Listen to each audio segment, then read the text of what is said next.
भाई हमें नहीं पता था कि आप लोग ऐसे हैं। शक्ल से तो शरीफ लगते हैं, लेकिन दहेज के लिए बहू पे जुल्म करते हैं। ध्रुव, हमें इन लोगों से बहस करने की कोई जरूरत नहीं है। चलो अंदर चलते हैं।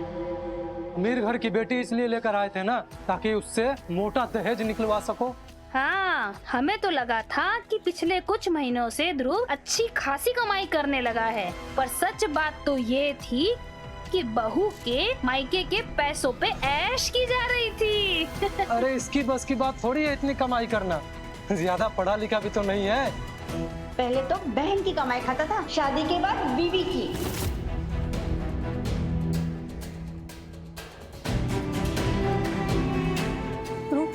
तो चल अंदर। कितना बेशर्म है, अभी रिश्वत लेने के इल्जाम में कुछ दिन पहले ही जेल जाकर आया है, फिर भी इसको अकल नहीं आई। पक्का थोड़े दिन बाद फिर कुछ करेगा और फिर जेल की हवा खाएगा। अरे भाई, एक दो बार कोई जेल चला जाता है तो फिर शर्म नहीं आती है जेल जाने में?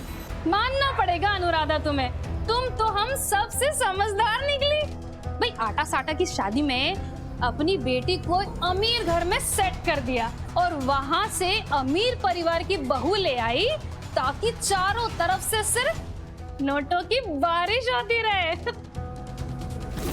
बस कीजिए।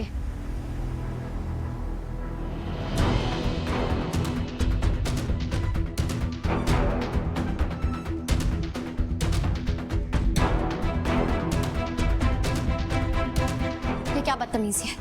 ये कैसे बात कर रहे हैं आप लोग? इतने सालों से हम आपके पड़ोसी हैं और आप ऐसे बात कर रहे हैं। और आंटी, आप तो मम्मी और चाची की सहेली है ना? तो किस परिवार में कौन कितना गिरा होता है वो किसे समझ में आता है? अरे हमारी नजरों के सामने से ही पुलिस लेके गई थी तुम सबको दहेज उत्पीड़न के मामले में, और इल्जाम भी उसके घर वालों ने नहीं लगाया था, अरे खुद बहू ने लगाया था। बिल्कुल, बिना आग के धुआं नहीं उठता। अरे भाई वो बेवकूफ थोड़ी ना है, अमीर और खानदानी घर की लड़की है। इतनी गंदी और घटिया बातें कैसे कर सकते हैं आप लोग? इतने सालों में कभी आपने देखा हमें कोई भी गलत काम करते हुए?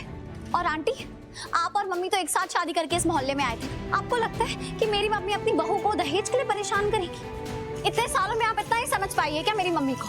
अरे बुद्धि भ्रष्ट हो गई है अनुराधा की। पति तो कुछ कर नहीं सका और बेटा भी रिश्वतखोरी में बाज नहीं आया, तो सोचा होगा अमीर खानदान की बहू को लेकर आते हैं और दुधारू गाय की तरह उसे इस्तेमाल करते रहेंगे। बस